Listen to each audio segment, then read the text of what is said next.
You guys are pros. The best. I'm sure you can make it out of the casino. Of course, lest we forget, once you're out the front door, you're still in the middle of the fucking desert. You're right.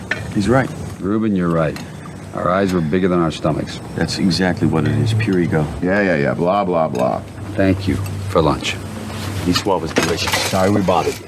Look, we all go way back, and I owe you from the thing with the guy in the place, and I'll never forget it. That was our pleasure. I'd never been to Belize. Give Dominic your addresses. I got some remaindered furniture I want to send you. Look, just out of curiosity, which casinos did you geniuses pick to rob? Bellagio. It's the Bellagio, the Mirage, and the MGM Grand. Those are Terry Benedict's casinos. Is that right? That's right. You guys.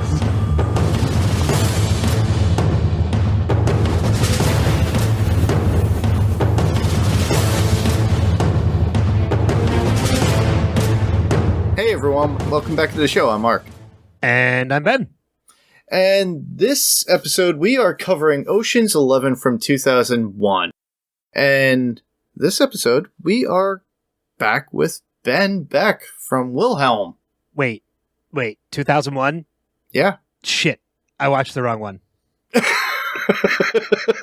I thought we were doing the Sandra Bullock Ocean's 8. Oh, hell no. Oh, good. Okay. No, I watched the right one. Yeah, you watched the right one. I watched the right one. But Key was in that particular movie as well, apparently. What? The Chinese acrobat? He was? Yes. I saw the movie. I don't remember. He was apparently in it. I fell asleep to that movie twice, so Yeah. I don't know. It was that unmemorable. Yeah, exactly. All right, so... Welcome to Ben and Mark's shit on Ocean's 8. Which we will only be covering Ocean's 11, 12, and 13. I want to preface by saying I'm not shitting on that movie because it was all women. So if you're listening, don't think that's what it was. I'm all for all women reboots. Like, I loved the Ghostbusters reboot with like Kristen Wiig and Melissa McCarthy and all that. Yeah. I'm shitting on that movie because it was incredibly predictable and horrible. And boring. And boring. Yeah. Yeah. To me, honestly, I had high hopes for it. And I was just like, I fell asleep twice, and I gave it twice, and I fell asleep to it. So that's not good. Yeah. I saw it in theaters, and I was like, okay, like I'm so glad I didn't pay for this. Yeah, that's a good thing, too. But, yeah, well, that we're covering Ocean's 11, everybody, from 2001. So Yes. Keep that in your mind. So we're talking George Clooney, a whole large cast. And what the synopsis is, if you've been sleeping for the past 21 years, obviously it's 21 years old now. So the synopsis is, for this particular movie, Dapper Danny Ocean, played by George Clooney, is a man of action less than 24 hours into his parole from a New Jersey penitentiary. The wry, charismatic thief is already rolling out his next plan, following 3 rules. Don't hurt anybody, don't steal from anyone who doesn't deserve it, and play the game like you've got nothing to lose. Danny orchestrates the most sophisticated, elaborate casino heist in history. So, that's kind of brief, kind of short. It's brief and it's short, but when you look at a movie like this, that's how you want the synopsis to be, because otherwise, you're spoiling it. Exactly. And if I had read that in the very beginning, before I ever saw the movie, because my girlfriend at the time was telling me, we have to watch this, I rented it, blah, blah, blah, blah, and we wound up watching it. She basically told me the whole story at one point. How? I because can't even, go over everything that happens in that movie without... Not everything, but overall strategy and guide of what they were doing, because it was on the back of a Blockbuster DVD. Oh, God. I think that's the first time I saw this movie, too, is I think I was... 2011, I was definitely a store manager at Blockbuster at that time. 2001. Or 2001, yeah. I was definitely a store manager at a Blockbuster at that time. So I'm pretty sure I didn't go to theaters to see this.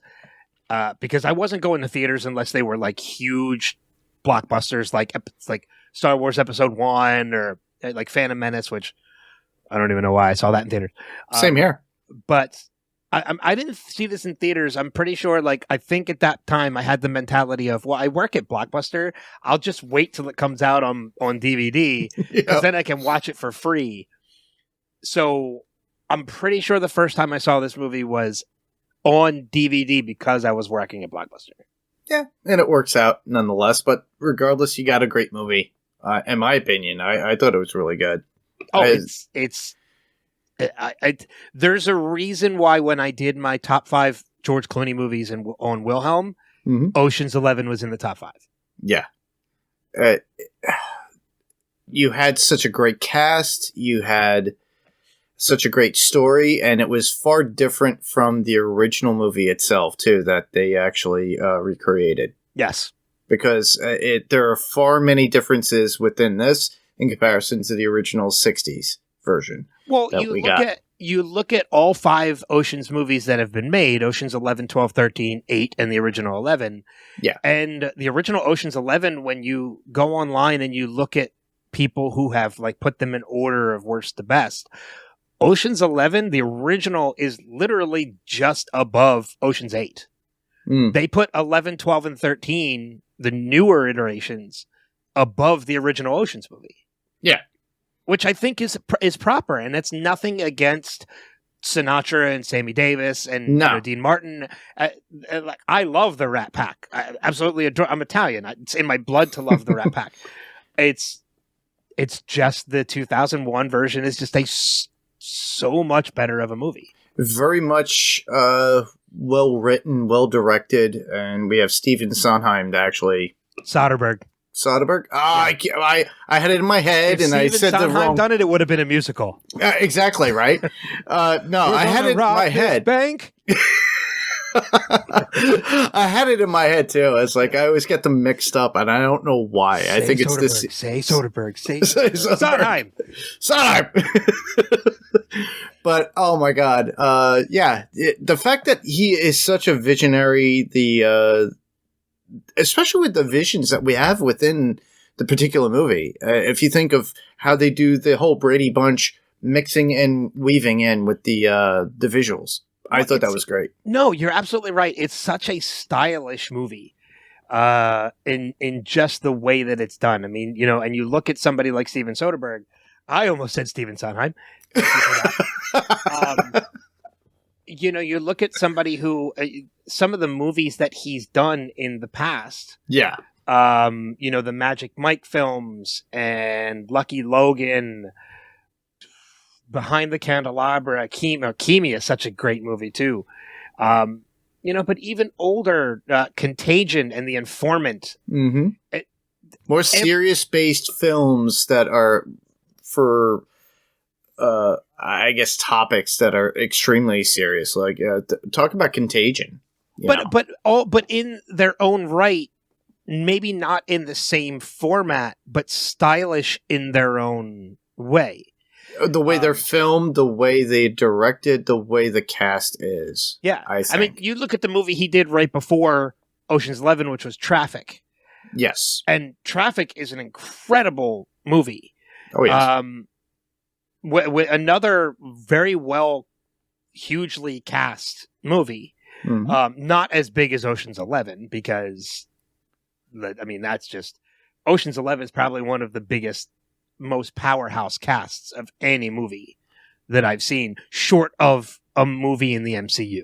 Well, there was talk about how he won the Oscar, and the next day he was literally working on set or on the movie for Ocean's 11. He's a workhorse. Yeah, he's a workhorse, and it shows his devotion to the craft and his devotion to the visual and vision that he has for the particular movie, which I really do enjoy. And this movie, he picked a proper cast in the sense that he individually picked all these particular actors. And I think he got Clooney first, and then after that it was Julia Roberts, and then it just kept going and going and rolling and rolling. And a lot of people didn't even know that they were cast until somebody else had said, "Hey, I'm on this film with you." Yeah. And, you have heavy hitters when it comes to the casting, which we're going to go into for people we may know within the film. So, well, I mean, and heavy hitters, but not just heavy hitters. Like, it's easy to say, oh, I want this person, and I want this person, and now I want this person, I want this person. But you look at Ocean's 11, and he didn't just pick heavy hitters. He picked heavy hitters who had chemistry with one another. Yeah, Clooney had worked with Roberts before. Yeah, exactly. He had worked with Julia Roberts on Out of Sight.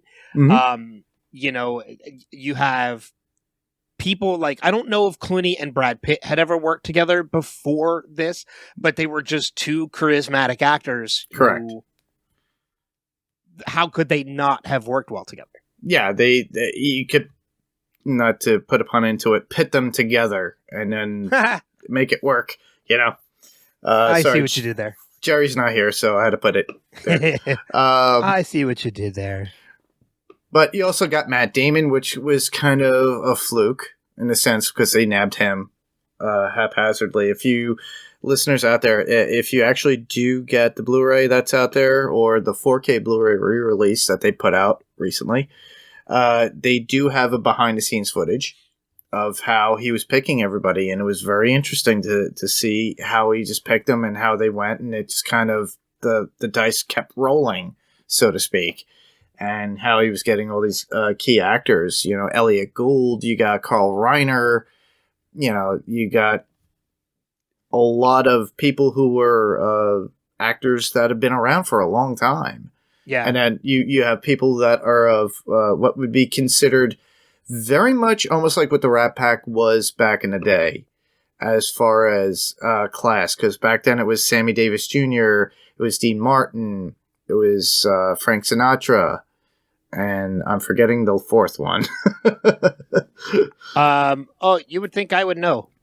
But I have the name on the tip of my tongue, and for some reason I can't. Same here, but I can't think of. But regardless, you had all of them, and everybody knew their name, already knew them. But that was more based within Vegas itself.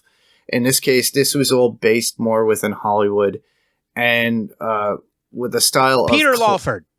Yes, that is it. Sorry, Peter Lawford. Yeah, Peter Lawford. But the actors that we get within this iteration is literally more of the class of actors that we've had over the past, I would say, 25 plus years have been around, and people know their names. Don Cheadle, Bernie Mac, coming from comedy, Bernie Mac into this and playing. Bernie is so good in this movie too. Oh, it's an amazing role for him. It makes me sad every time knowing that he's no longer with us, but he's so good in this movie. And when we start going into more detail, there's a couple scenes with Bernie that I absolutely love. Oh yeah. Oh, I know one scene in particular. All right, so with that, we'll move into the people we may know from the film. So, Ben, start us off. So kicking it off, obviously, like I mentioned, I did a top 5 episode on him already. We got Clooney, who plays Danny Ocean. Clooney ran in ER from 94 to 2009. And other great movies like Oh Brother, Where Art Thou? From Dusk Till Dawn, which is another one of my personal favorites, and also made my top 5. Awesome. Yeah. Next up will be Brad Pitt, who plays Rusty. And you could see him in movies like Fight Club from 1999, Once Upon a Time in Hollywood, a Quentin Tarantino film that I really enjoyed, and most recently Bullet Train from 2022. Which is a movie that I really enjoyed. Yeah, that was amazing. And has Sandra Bullock in it, too. Yes, it does, in a very low-key role. Yeah. You never see her face, but... I think... At the very end. At the end, you do. That's right. Yeah, spoiler. Sorry. Spoiler. Matt Damon, who played Linus, who you would know from Good Will Hunting. The Martian, which, spoiler alert, when I do my top 5 Matt Damon movies, is number 1. Like, no doubt in my mind. And, of course, the Bourne movie series. Cool. Next up, Scott Caan, who plays Turk Malloy, one of the twins, son of James Caan, and can be found in films like Gone in 60 Seconds in 2000, the remake. That had not Brad Pitt. Nick Cage. Nick Cage and Angelina Jolie.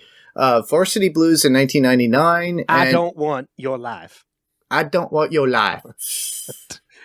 Into the Blue in 2005. Elliot Gould, who you would know from the 1970 movie MASH, The Long Goodbye from 73, and as well as Ross and Monica's father on Friends, that's one of the most memorable roles of his to me, is because I'm just such a massive Friends fan still to this day. I mean, how can you not forget Jack Geller? Yeah, exactly. That's why I threw that in there. I knew you and I would both appreciate that, but I'm sure a lot of other people would too. Of course, yeah. Next up, Don Cheadle, who plays Basher, known to us as Rhodey from the Iron Man movies and Marvel films that are out there. War Machine. War Machine. There you Not go. Iron Man, War Machine.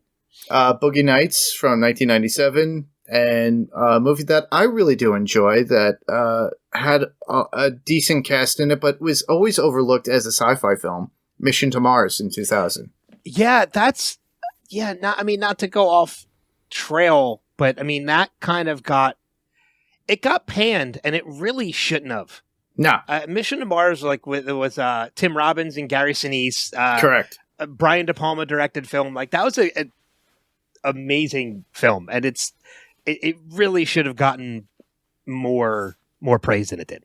Yeah, it should have, because it was supposed to be the Kickstarter for the new millennium for us to go to Mars. It was them to push NASA at the point when NASA was still around. Yeah. And it just didn't go anywhere. And look, where there is no NASA, all we have is Elon Musk. Oh, God. We're in trouble. Julia Roberts, who plays Tess Ocean, who you, of course, would know from Pretty Woman in 1990. Aaron Brockovich, which was another Steven Soderbergh directed film. And Notting Hill from 1999. Yep. And next up would be Eddie Jemison, who plays Livingston Dell. You remember him as he plays like a guard in The Relic in 1997. So it's kind of an offbeat character, but you do remember him in his character. I'm pretty sure Daphne and Pig will bring that up in Run for Your Lives, or if they have, I think they've already covered this at this point. Which movie? The Relic. I don't know if they've covered that yet or not. They should if they didn't. Yeah, I don't know. It will have to recommend it to them if they haven't done it already. Yeah, because I really enjoyed that film. They probably haven't. We're just not paying attention. Or we just listened to it and we forgot. Yeah, exactly. That too. Bruce Almighty in 2003. Oddly enough, he played a side character in there, and he apparently memorable at certain points, according to certain people. Who was he in Bruce Almighty? Yeah, we gotta go back and look for it. Hold on. While you're talking, I gotta look this up, because I love Bruce Almighty. I mean, it is literally the movie that made Steve Carell. Oh yeah, it was. Who was he in Bruce Almighty? And he was also in The Punisher in 2004.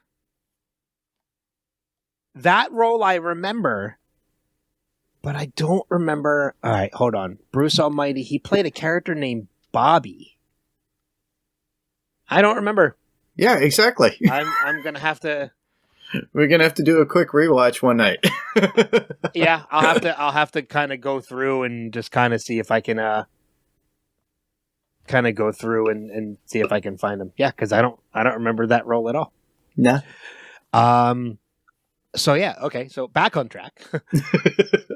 Casey Affleck, who played Virgil, who Casey you would know, obviously the brother of Ben Affleck, who's going on to do a ton of great movies. One You Have to Die For, Drowning Mona, Tower Heist, which I love. Yeah, same here. But, and a couple other movies that you don't have listed on here that I highly recommend. He was in Good Will Hunting, too, with Ben. Yes, he was.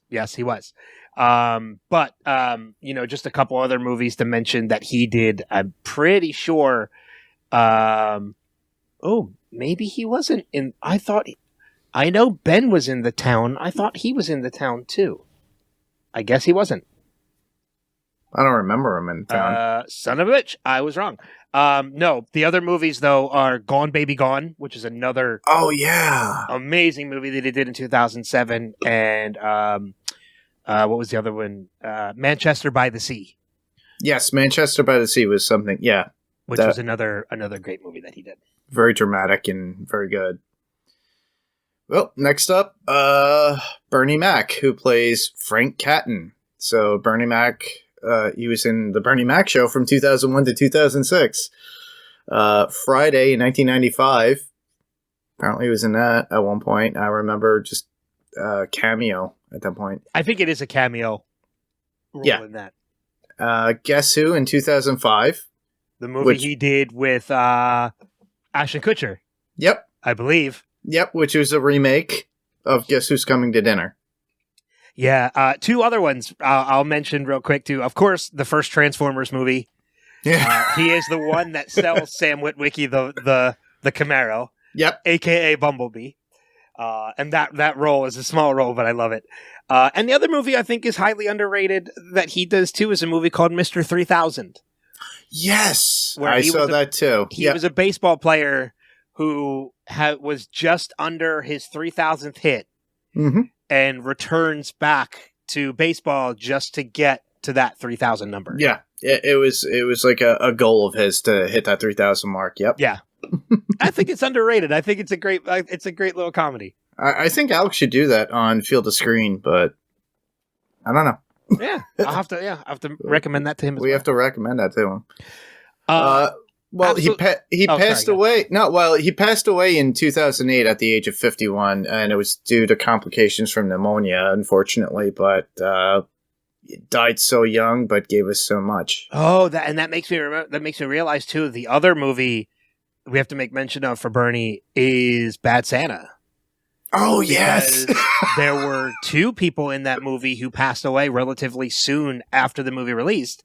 Really? Because in addition to Bernie, John Ritter passed away shortly after. Of a heart attack. Well. Yep. So. Wow. Yeah. They both, I think they were both gone within a couple months after Bad Santa releasing. So. Sad. Moving on with the cast, though, absolute legend Carl Reiner, who plays Saul Bloom. Your show of shows, The Jerk in 79, Man with Two Brains, 1983. Father and director of producer Rob Reiner. Just recently lost him less than 2 years ago at the age of 98. In which, as soon as that happened, I was like, please, let's all go check on Mel Brooks. Yeah. Because it is one of the most heartwarming things, and is one of my, I say this with all sincerity, it is one of the things in this life that I loved more than anything else, was just knowing the fact that Mel Brooks and Carl Reiner, pre-pandemic, would go out and get ice cream every night. Yep. They would go for a walk because they lived within like a block of each other. Yep. And every night they would meet up, take a walk to the local ice cream shop, and they would get ice cream every night. And that is a friendship I want in my life. Yeah, that is amazing for the fact that they lasted as long. Like, Carl lasted that long, and then Mel is still continuing to live that long. Mel's still kicking, and let me tell you, I was sad when Carl passed. I will be very devastated the day we lose Mel. Yeah, I'll be devastated for the fact that I grew up on Mel Brooks films. So did I. And same thing with Carl Reiner. It's like we all know his movies. I'll be very heartbroken when Mel passes, but I'll also kind of be set at ease knowing that him and Carl are back to having ice cream every night again. Yeah. Out there somewhere. And doing to 2,000-year-old man.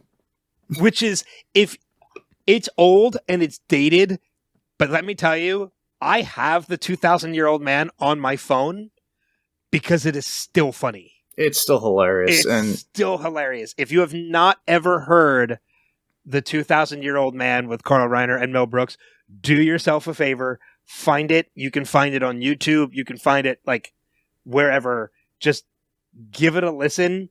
It's hysterical. It's hysterical. It's still hysterical. It is still hysterical, and that's why it received a Grammy when it came out, and they are legends for that. So I think I need to revisit that. It's a great revisit to go to every once in a while just for fun.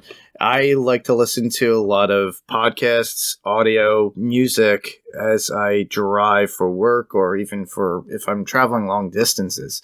And this will be something I'll mention later on too regarding this particular movie. But the fact that you could actually listen to all that in one sitting is fun. It's not a long form. Long. It's I think 10 to 12 minutes. Yeah, I would say that. I think like the album version is maybe only like 10 to 12 minutes. So it's not a long listen if you decide to go and listen to it. Oh, you could listen to it over and over again. That too.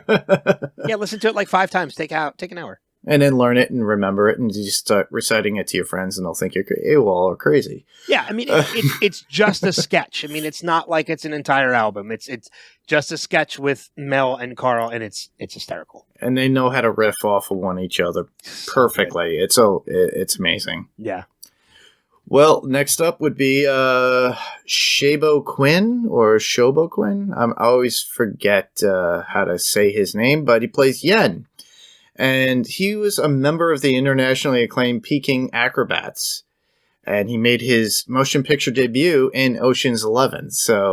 But he continued to play the role of Yen in Ocean's 12, 13, and 8. Yeah, I know what you did there. And in all honesty, you probably could have done it with 12 too. I mean, 12 is not as bad as 8. Well, yeah, all right. Here's how my lineup goes, and we're not even getting into Ocean's 12 or 13 yet. 1st to 5th, 11, 13, 12, 11, 8. Wait. Oh, you're talking the original. Yes. Okay, all right. Yeah. The first Ocean's 11. All right, yeah, you and I are in the same category. Because I know we're going to talk about these on future episodes of the show. Yeah. But I mean, I enjoyed 12 for what it was and what it attempted to do. But when they returned to Vegas in 13... That was my... Yeah. It was the same magic as 11. Not as good as 11, but pretty damn close. But with the fact that they reference and go back to shaking Sinatra's hand and all that important stuff that we all know from it. Yes. All right. We'll talk about that later. Yeah. Everybody. Okay. Future episode. Future episode. But lastly, out of the main cast of so many great actors, how could you forget Andy Garcia, who plays Terry Benedict? Andy, you would know, of course, from Godfather Part 3, father of the most recent Father of the Bride, yes, which I haven't seen, but I heard is pretty good. I heard it was. And of course, The Untouchables with Connery and oh my God, why Kevin Costner? Kevin Costner, that's it. I had Kevin stuck in my head, but I was like, it's not Conroy. Like, who is it? Costner. Waterworld guy. Yeah.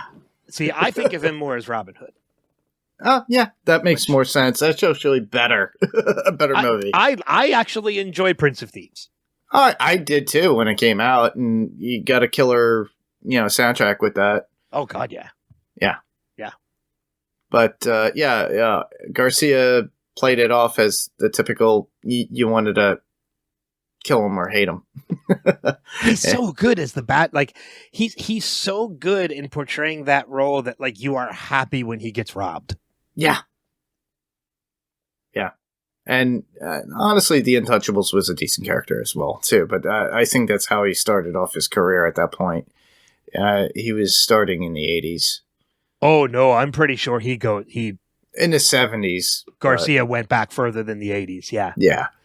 But that's when we started to really appreciate and see him, I think. It was like right around The Untouchables. Yeah, I'd say that's probably pretty accurate. I mean, looking at his his repertoire of work, I mean, he's got over 100 credits to his acting. And just going back, let's see if we go all the way back to the beginning.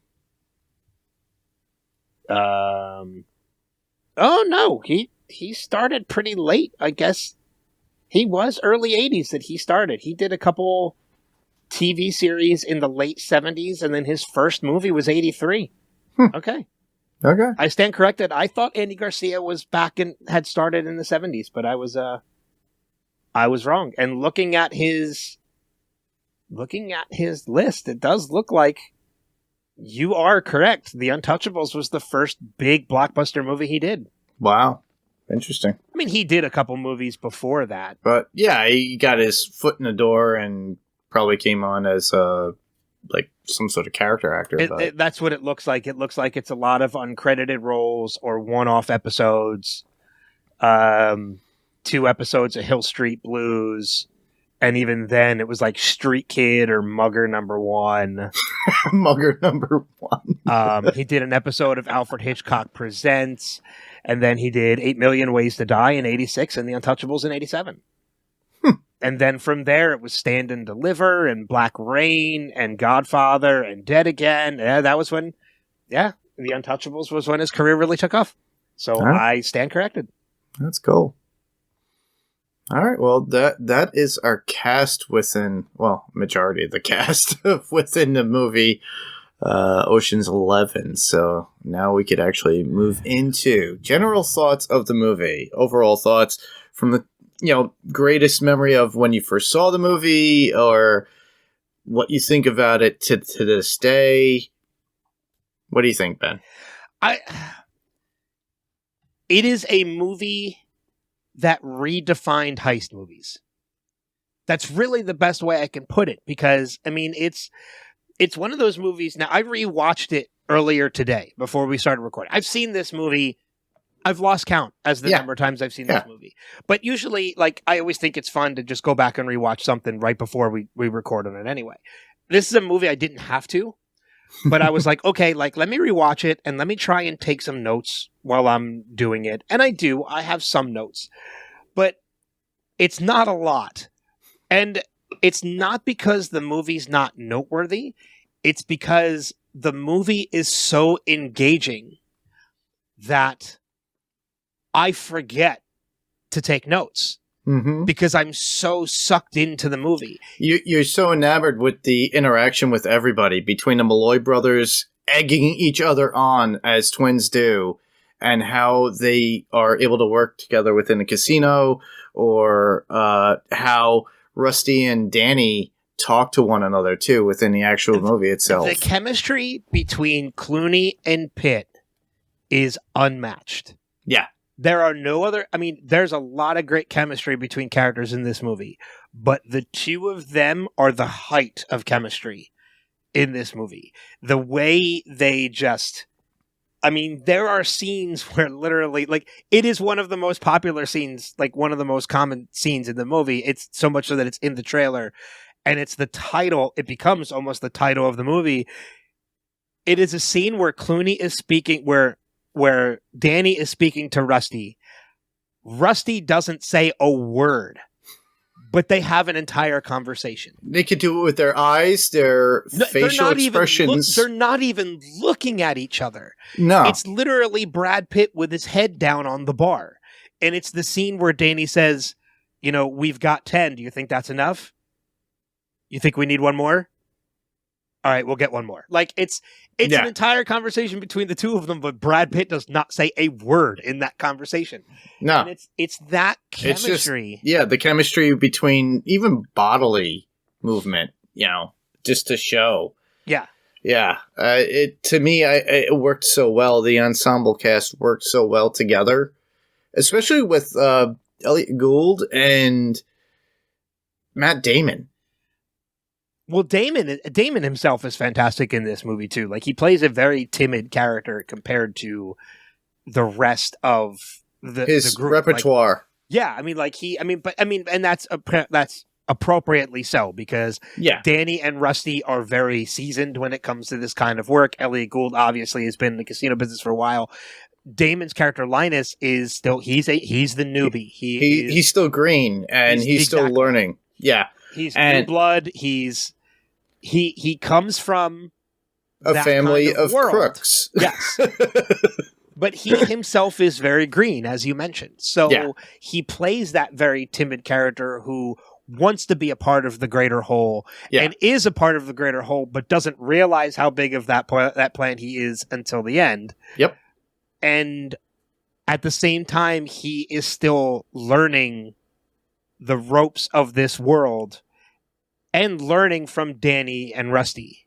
Correct. And it's such a great character that Affleck plays. And Elliot Gould, as you mentioned, like he's great. He's fucking Elliot Gould. I mean, like the scene where Danny and Rusty go to visit him and they pitch him the idea of robbing the casino. Mm-hmm. And it makes me laugh every time because it's him basically just trying to be friendly but blow them off at the same time. And he's like, I know I owe you guys from the thing and the thing and the place, and I never forget it. And he goes, oh, by the way, what casinos? He goes, those are all Terry Benedict's. What issue do you have with Terry Benedict? It's like, uh-oh. he's so, I mean, again, like I said, he's Elliot Gould. Like, he's so good. But that whole, the thing is a lot of what I love about and overall is the camaraderie, how everybody worked together, how it gelled. An ensemble cast, that's what really got me, especially all these distinct actors and how they work and play off each other. Plus the music. The music was something that was so good to me because it just reminded me of my father because he just loves jazz, that kind of funky jazz back in the 70s that we used to get. And I could literally listen to this as I drive. Well, and I think that's such a great nod. Like, even though like you talked about it earlier about Steven Soderbergh, remaking this movie, but doing it in his own way and making it something different from the casino, from the Ocean's 11 back in the 60s. Like, at the same time, while it is its own story and it is its own movie, the music in itself is a character. It kind of becomes the nod to the original. Yes. Because it is a heist movie in a modern day, or at least what was a modern day in 2001, but it had a very retro feel to it. Yes. It had a very 60s, 70s feel to it, and the music heightens that. So yes. I think like that is kind of the nod to the original without being the original. Yeah, as well as the camera shifts and the merging of images and how it interplays. Kind of like I said with that Brady Bunch fade in and cross with certain scenes. Yeah, when you talk about the style of the movie, one of my favorite scenes in that movie is the scene where Benedict is getting ready to hit the plunger to destroy the old casino, and there's that group of people outside, and Danny is there watching Terry. No, it's Danny and Rusty. No. In the the crowd was Danny and Linus. Because Linus was following Danny, while Danny was following Terry and Tess. And they're still looking at Terry. It's that scene where the crowd turns to look, and the only two people in the crowd that are still facing forward are Danny and Linus. Yes, okay. And Linus is behind Danny, because he's watching Danny as Danny's watching Terry. Yep. And that's such a stylish scene that everybody turns at the same time, and all you see in a crowd, it's such a cool symbolism that in a crowd of people, the only two faces you see. And they're Danny and Linus. And notice that Terry doesn't even notice that. And how does Terry not notice that? They're the only two people still looking forward. And it's Danny Ocean, who he knows is Tess's ex-husband, who just got out of prison. But I also think Terry probably knew, because Terry was very smart. Terry probably knew that Danny was in that crowd, so it didn't faze him one bit. That is true. I think we kind of morphed right into our favorite scenes anyway, too, because we're kind of blending in. So we might as well free for all and just go into certain scenes or aspects within the movie that we love. Well, I think they kind of go hand in hand. Like the things about what we love about this movie kind of become, some of our favorite things about this movie kind of become the reasons why we love it. Yeah. So I think it does kind of blend these two categories together. Yeah. Because you talked about the movie and the retro feel of it, and I mentioned how it's kind of a nod to the original, and I mentioned the chemistry between Clooney and Pitt. But I mean, it's one of the things I love about this movie is having seen it a number of times and kind of to focus more on the point of how I said, like, it kind of redefines the heist film, is that, like, anytime you see a heist film or a heist movie of any kind since 2001, there's always a part of it that makes you think this is like Ocean's 11. And that's because I don't think anybody has done it as good since Ocean's 11. There have been some great heist films, don't get me wrong. Yeah. Army of Thieves, and there's been a couple other ones as well, but none of them have been as good as Ocean's 11. And I think one of my favorite things about the movie, about Ocean's 11, one of the reasons why I love it so much is that the movie itself, the story and the characters are so engaging. Yes. Even after I've seen it as many times as I have, and I know already how everything is going to play out, it's so easy to get sucked back in to temporarily forget how it plays out. Yeah. And then still be able to enjoy the reveal of everything. Or like certain gags. Like even watching it this time around. Yeah. Again, this is probably easily my 10th plus time seeing this movie, if not more. Yeah. But at the end of the movie, when they're doing the reveal and everything, the one scene that always makes me smile is when they get in the SWAT van and you see the pine tree air freshener. Yep. And I'm like, that was right there, plain as day, earlier on in the movie. The whole time. Yep. And now, like, it's that cool thing. And I'm like, I know it was there. I know the SWAT van was part of it. But just seeing that part of the reveal always makes me smile, because it's like, yeah, that was freaking genius. That was brilliant. Yeah, it was. Man. Like, there are so many things, like the setups, the gags, like I was saying before. Especially when Casey Affleck and Scott Conn are in, and he comes in with the balloons. And you know there's a purpose for the damn balloons, and they're there really to stop the cameras from seeing whatever the hell that they were going to do. And they're riffing off of one another within that particular scene. And obviously, at a certain point, Steven goes, he actually told Casey Affleck and Scott Conn, just riff off each other. Go ahead. And they used what they did, riffing off of each other. Who you calling man, pal? Who you calling pal, friend? It's so ridiculous, and it's so damn funny. Well, you got balloons. Now you don't have the balloons anymore. You're a balloon boy. Balloon boy. Oh, man. I love Scott Conn, too. Like, I was a big fan of Hawaii Five-0 when he was on that show.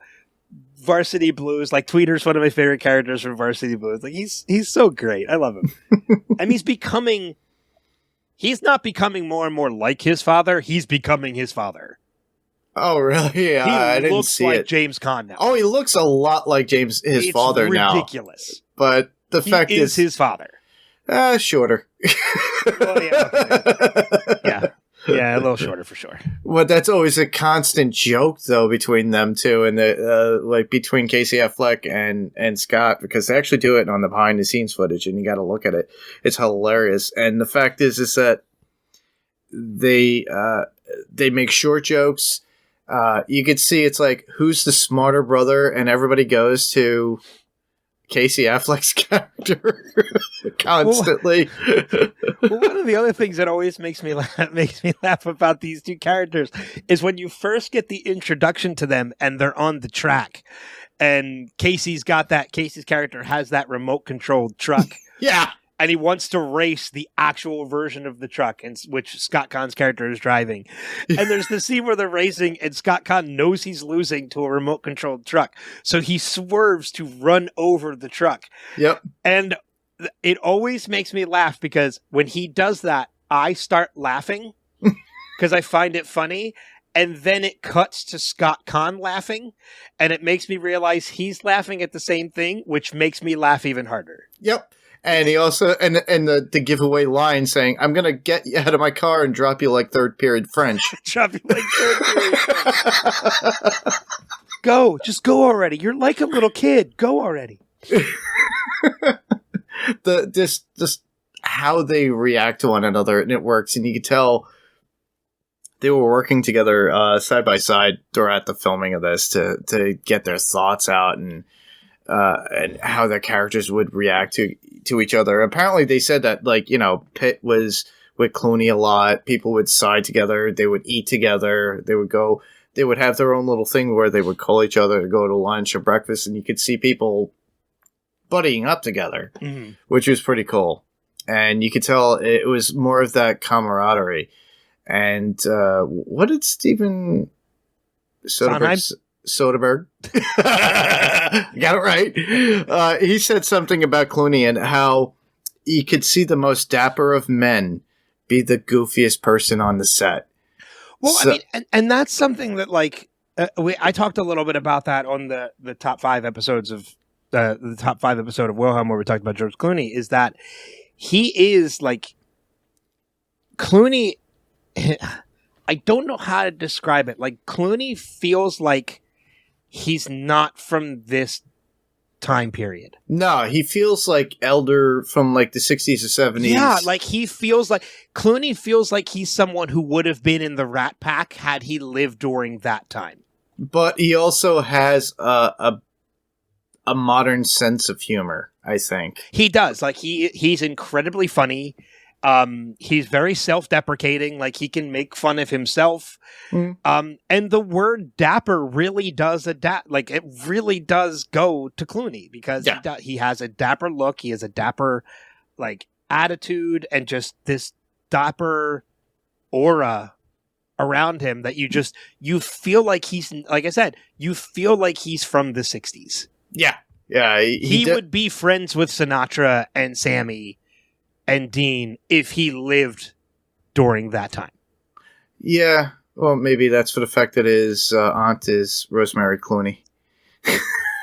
Well, no, that's got nothing to do with it. I'm just talking about him as a person. I know, just his personality and how he is and he holds himself. It is true. Yeah.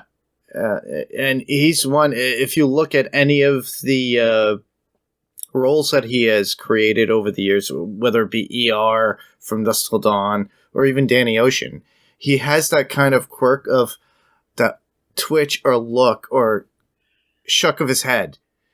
And he has that wince. And he always has that with every character, but it works out perfectly with whatever he's doing, whatever character he's doing. Yeah. I don't know how to explain it any further than that, but he kind of gives that little tilt and wince of his eyes, and it moves on. To me, it's I don't know if it's a character trait or it's something that it's just part of his own personality in that sense.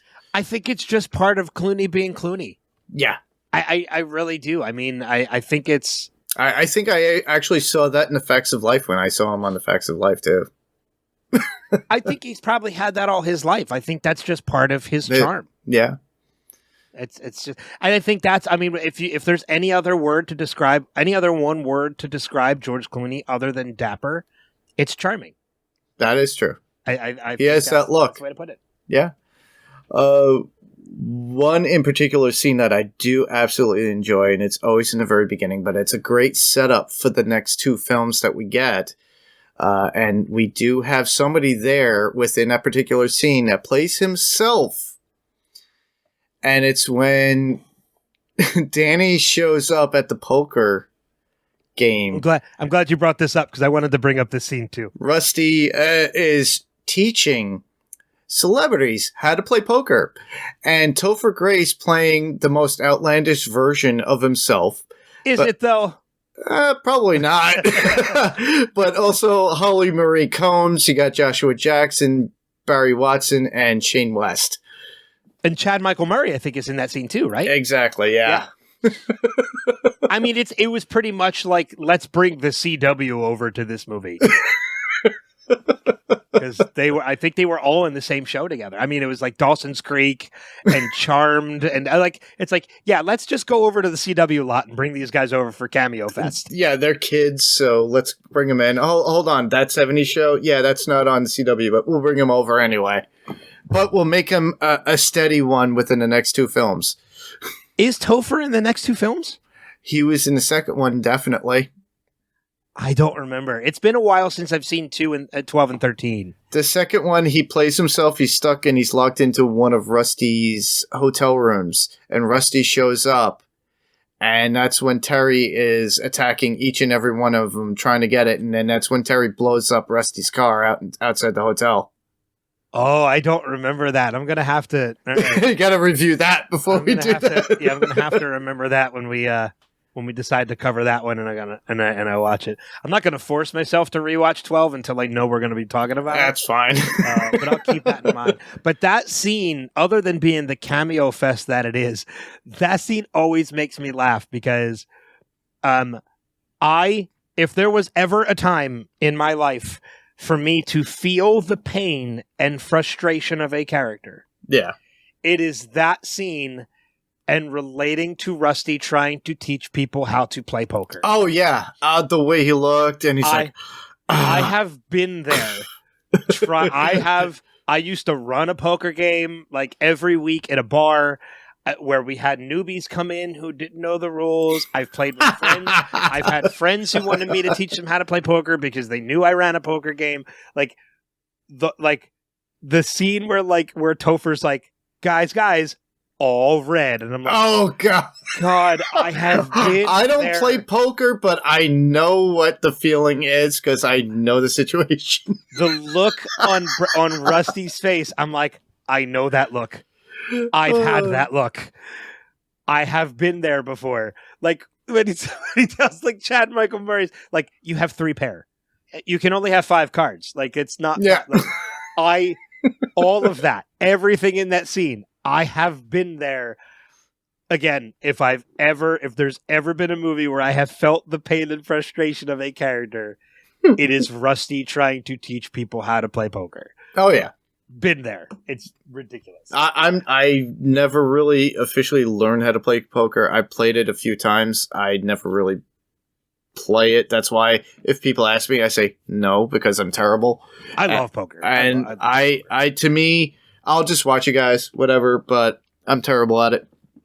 But the look, though, of between Danny and Rusty at the very end when everybody's out.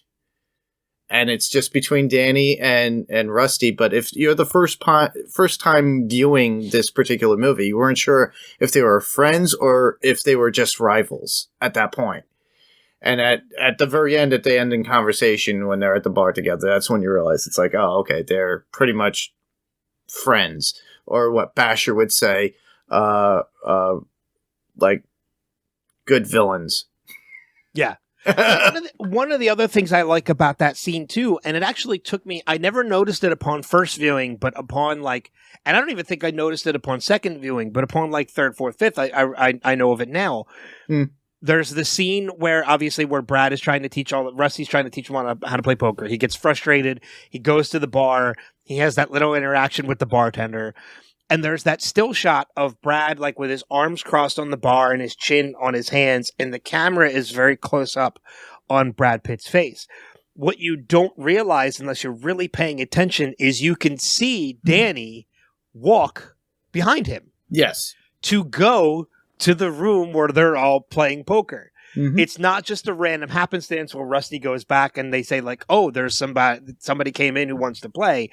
If you're paying attention, you can see Danny go to the room. Specifically. Yeah. Yeah.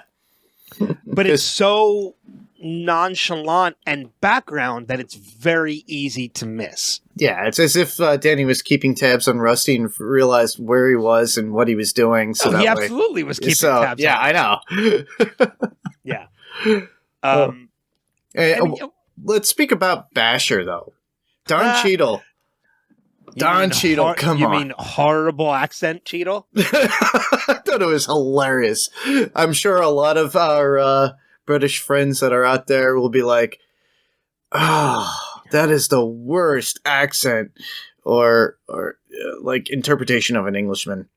I do. It's not just English. Like, it's Cockney English, and it's bad. I mean, he has the language down. Yes. Like, like when he says, like, we're in a Barney. No. All right. Trouble. Like, yeah. It's like, yeah. So unless we intend to do this job in Reno, we're in real Barney. And they're like, what? Barney Rubble. Trouble. Like, he has the lingo down. The accent just needs a lot of work. But I mean, no matter how bad the accent was for Don Cheadle and for Basher, the character is fantastic. Like, I just love the character for the fact, it's like, it's great to be with respectable villains like yourselves. Yes. With him and Rusty and Danny. How quickly can you put something together with what I just slipped you? It's already done.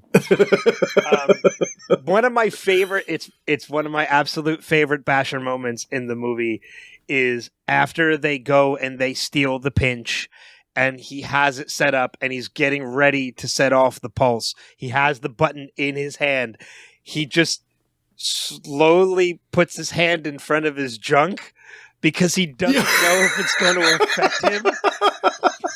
As if his hand is going to cover anything electromagnetic to affecting his junk. The fact that, like, he's so smart, like, he's so brilliant to put these bombs, like, he's like the MacGyver of explosives, like, he's so smart about it. He knows what a pinch is. He knows why it works, how to get one, but he doesn't know if an EMP is going to go make him go sterile.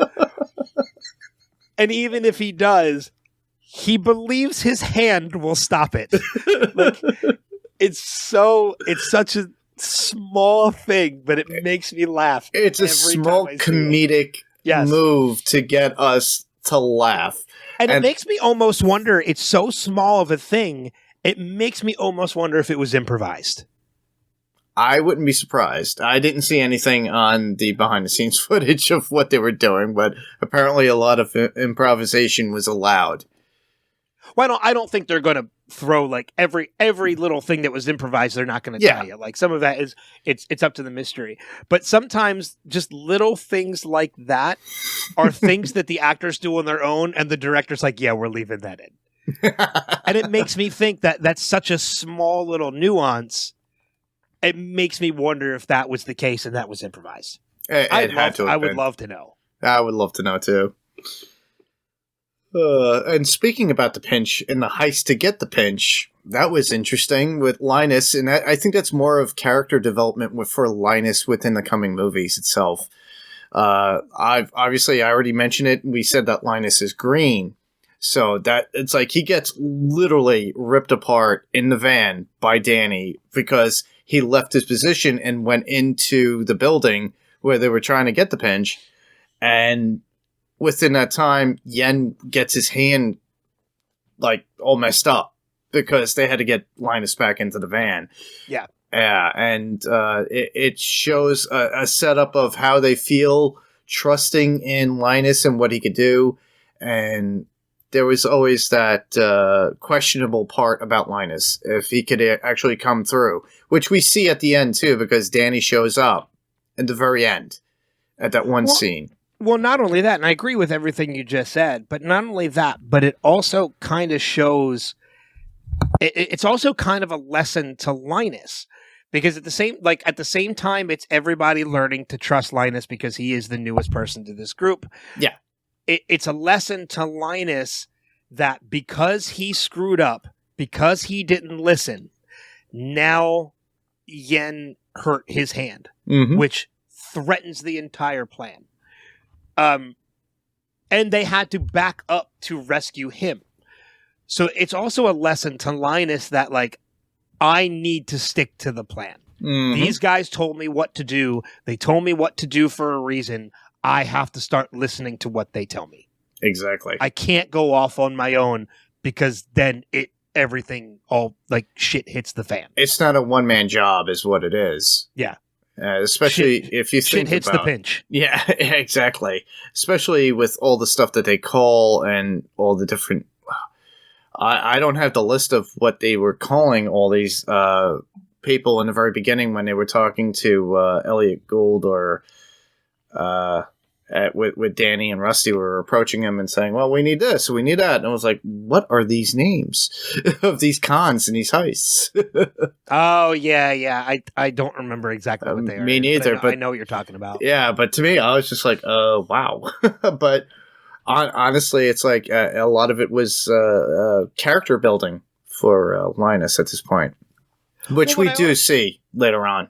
What I Ridge's also film. love too about Linus and his character is that like you find out he's part of this group because of his father, who is never named or never seen until later. Yep. He's in a future movie. Yep, that is correct. Yeah. So I like that the setup was there. The mother was in the second, and then the father was in the third. His father's in the third. Yeah, he's in 13. Yeah.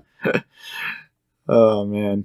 And when we get to that, it's going to be funny because everybody, if you never heard the name Super Dave Osborne, you'll find that out. Right, it is Super Dave. Holy shit. It is Super Dave. I did not put that together. Always knew he looked familiar. That's him. Holy shit. I think he's since passed, too. He did pass away, yeah. Yeah. Unfortunately. But I did not think about the fact that his Super Dave Osborne is Linus's father. Yep. No, obviously not Super Dave Osborne, but the actor. The actor Dave Osborne is the guy that plays his father. Yeah.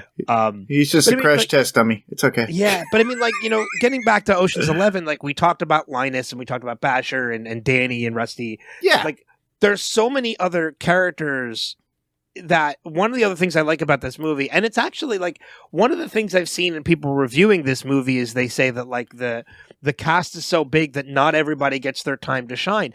And I kind of disagree with that. Same here. I think they all have their moment. Bernie Mac at that one scene with him and Matt Damon when he comes in at the very, like, when they're interrogating. Well, they're all kind of, like, they're all important to the heist in itself. But they all, it's not just like, okay, like, if there was any one character I would think kind of does get the short shaft, it's Yen. But I think that's more of a language barrier kind of thing.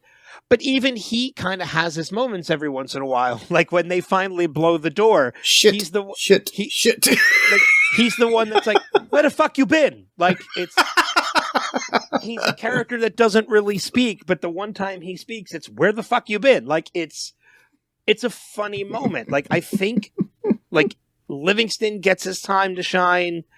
Virgil and Turk, obviously. Ruben definitely gets his time. Saul gets his time. Frank gets his time. Like, they all...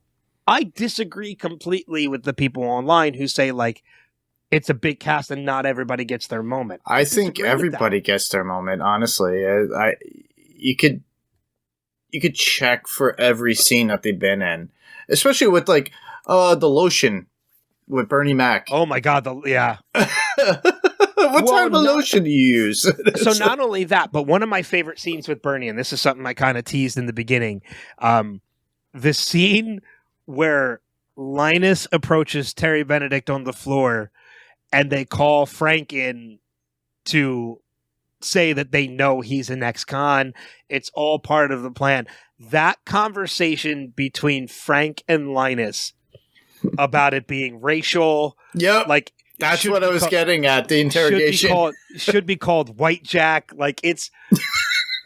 if you were in that room and that conversation was real, that conversation would make you cringe. Oh, yes. Like, oh my God, like, what is happening? Like, now we're going into, like, racial aspects. But because you know these two are in on the plan, it goes from cringeworthy to hysterical. Hysterical. I just love it for that. It kind of reminds me of Richard Pryor on Saturday Night Live with Chevy Chase. Dead honky. Yep, exactly. And it was within that particular feeling. Yeah. So those of Yeah, you, with him and Chevy. Yep. That's a classic sketch. Honky. I don't want to say the other word. No. But the fact When he calls him one thing, he's like, honky. He calls him another one, he's like, honky, honky. And then he calls him the N-word, he's like, dead honky.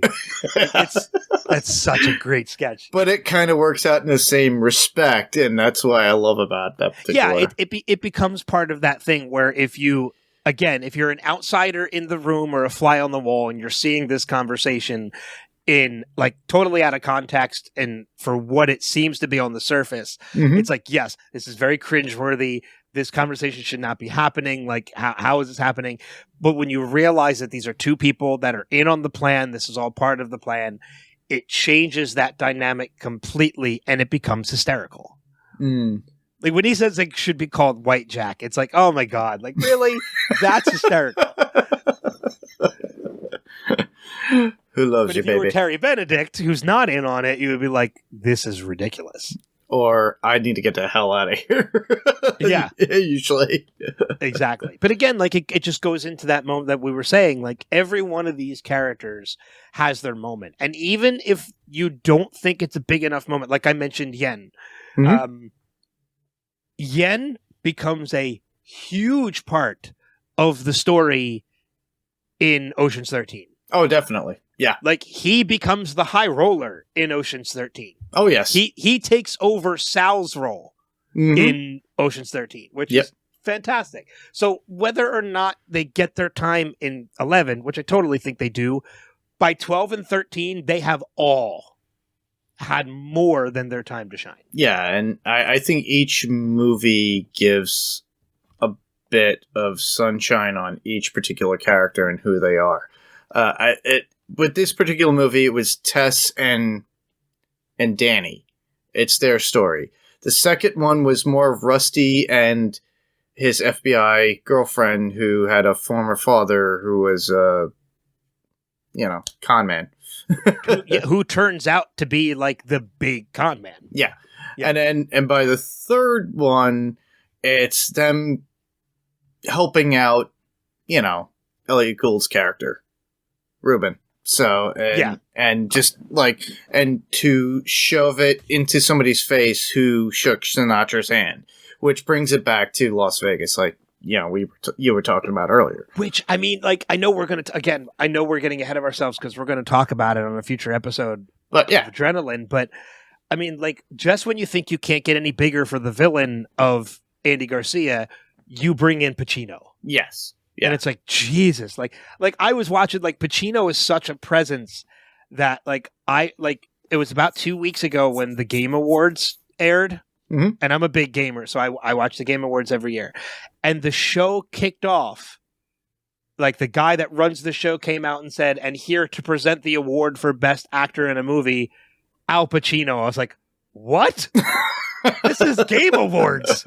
Al Pacino? I was like, no. Scarface? And then he comes walking out and I'm like, son of a bitch, it's Al Pacino. Damn. At the Game Awards. Like, this is, like, he just has that presence. Yeah. About just him. Saying his name alone. He's a legend. And it's like, and they get him for the third movie and it's great. Yeah, it's perfect too. But everybody, as you said, everybody gets their shining moment. And it's usually in between every movie too. I think too, Saul actually has a shining moment too in 3 as well. He has his own, but we're getting ahead of ourselves. I don't want to digress. We'll talk about this particular one. A lot of what I loved about overall about the movie itself is the heist itself and the depths that they actually go through to do what they need to do. And they have to record the whole SWAT team event going in. And then on top of that, with Danny and Linus having to play Mission Impossible at a certain point at the very end to get into the vault. Well, what I love about that was the fact that there was a plan within a plan. Yeah. Like, there was the plan laid out that everybody knew, but then there was a part of the plan that only Rusty and Danny knew. And that was that while Linus was watching Danny thinking that Tess was a distraction, Tess was, in essence, part of the plan. Yes. Because Danny's paying attention to Tess was to distract Terry. It was so that Terry would think that Danny was in on it, even though he was in on it, to pull Danny off the board, or what he thought was pulling Danny off the board. Which he wasn't. Put him in that room. All he was doing was he was moving the pawn off the board to a better position on the board. Yeah. And have somebody on the inside help him out, too. That one guy that he beats him up. Bruiser. And Bruiser is another, like when we talk quotes, Bruiser has one of my favorite quotes of the movie, but we'll get there by the end. Because I only have a couple quotes to mention. But yeah, like the heist plan itself, like the fact that like there's a plan for the heist. Yeah. And then as the heist is happening, you find out there's a plan within a plan. Yep. And then there are things as you're watching the plan play out that you think are going wrong, but in essence are actually part of the plan. Like, Saul is such a good actor that you legit think he's getting sick. Like, there's something wrong with Saul. This plan's going to fail. And then you find out it's all part of the plan. Yep. Like, it's so fucking smart. It's genius in a sense. And it's one of the reasons why I love this movie as much as I do. Yeah, and they kind of do that come the third one too as well. Yes. It comes back around to be that smart again by the Ocean's third 13. One. Yeah, the second one was kind of them trying to salvage whatever they had and then try to manipulate that in the process. Yeah. But that's why I love, like you said, you know, you have the original, you have this version, and then you have 13, and then we go to 12. And then 8 we don't really talk about. Yeah, I don't know if I'll ever watch 8 again. I haven't. If I have to cover it for a podcast, I will watch it again. Yeah. But I will not on my own. Yeah. Yeah, I have not. My brother had asked me, and I was like, my mother had asked me, and I was like, no. And she goes, and I told her my order, and she goes, are you kidding me? I mean, it's tied into this universe because it is. You know, obviously, like you mentioned, Jan is in it, and at the very end, we find out that she is the sister of Danny. Yeah, because it's believed by the end of the movie that Danny has died, mm-hmm. which I don't believe at all. No, and it was supposed to be a prequel too, by the way. I think. No, it wasn't. Was it? All right. No. Well, it tells you how soon into the movie I fell asleep. Because Danny is dead at the end of the movie. Well, we think he's dead. You're meant to think he's dead, and I think it's teased at the end of the movie that he's not really dead. Very similar to something we got out of 2. Now, if they ever decide to make another movie, they could still do it. And they bring Clooney and Sandra Bullock together, I would watch the hell out of that. Same here. Because I love the two of them. I just was not crazy about Ocean's 8. I love Sandra Bullock. Yeah. I just was not crazy about 8. Yeah, the writing in it wasn't really anything that grasped me. It was predictable. Like, Ocean's 11, 13, and even 12, I did not predict the first time watching it. Like, Same here. I was in awe of the reveal of like, oh, didn't see that. Ocean's 8, halfway through the movie, I'm like, oh, this is how it's going to play out. Yeah. And then when it's revealed, that's exactly how it played out. So I don't think the writing was nearly as good for 8 as it was for 11, 12, and 13. Is there anything else you wanted to bring up? Any other scenes? No, not really scenes. The only other thing I kind of have, other than like the 2 or 3 quotes that I have, the only other thing I have in my notes is this movie. There is something that is... I'm not much of a gambler anymore. I'll occasionally play Texas Hold'em. Every once in a while, I'll play some blackjack at a casino. But I had a really good day. I had a really good night at the Borgata in Atlantic City, where I walked in with 100 and I walked out with 1,500. And And ever since then, I kind of been satisfied when it comes to gambling. Oh. Like, I kind of feel like, you know what? I had a good night. I used my luck. I kind of feel like I don't need to do this anymore. Yeah. I'm successful at it. I kind of feel like I don't need to do it. I never got addicted to it like some people. Oh, I know do. a lot of people that are really addicted to gambling. It's ridiculous. And I'm not even saying like addicting like it's a problem, but like addicting that like they just like the thrill of going out, taking $100 and spending it and walking out with nothing. Like I can't do it. I don't know why. My maximum, if I ever go into a casino or anything like that, I'll spend $25. If I lost $25, whatever. If I made some money off it, well, that was the thing. Like Yeah. we went. There was 4 of us that went to the casino. We went to the Borgata. We all went with $100. Yeah. And they played slots, and within 2 hours, we're gone. Like we're gone. Yeah. Their $100 was there. I sat down at a blackjack table, which, mind you, on a Saturday night, minimum $25 a hand. So I had 4 plays at the least. And you lucked out at to the that point time. where you got $1,500. And the moment I doubled my money, the moment I hit 200, I took that first 100 that I came in with and I put it in my pocket. Yeah. So one way or another, I was going home.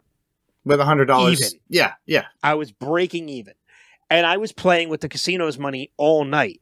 So within like an hour and a half, 2 hours, they're all standing behind me out of money. And I'm still playing at the table. And I'm playing the casino's money. I'm not even playing with my money anymore. And I finally got up a couple hours later when I was 1,500 up. And I was like, for some reason, it just satisfied that urge to gamble. Yeah. If I play poker, I don't play at a casino. I play with friends. Anyway, Yeah. back to the point I was trying to make. I've never been to Vegas. I want to go, but it's not to gamble. I want to see the city. I want to see the lights. I want to see the strip. Oh, yeah. I want to see shows while I'm there.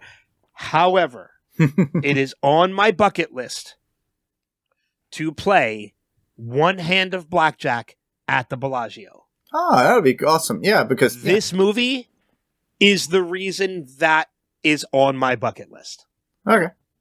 I don't know why it Because it's the came Bellagio. on my. I think that's it. It's because my favorite table game at the casinos is blackjack. And I was just like, it's the Bellagio. Like, it's a well-known, high-class casino in Las Vegas. Yeah. It's got the water fountains and everything outside. It's famous for the Ocean's movies. Mm-hmm. And I think for some reason, I just put all that together. And I'm like, you know what? One of these days, I'm going to go to Vegas and I'm going to play one hand of blackjack at the Bellagio. And ever since then, it's become a bucket list item. If I ever go to Vegas, which I will one day, I don't need to gamble. I will play one hand of blackjack at the Bellagio.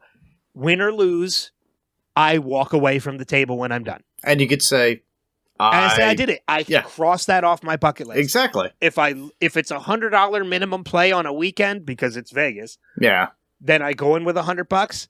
If I lose, I lose. I'm down $100. If I win, I now have $200 in my pocket. I get up and I walk away. Yeah. Bucket list item completed, and it's because of Ocean's 11 that is an item on my bucket list. Awesome.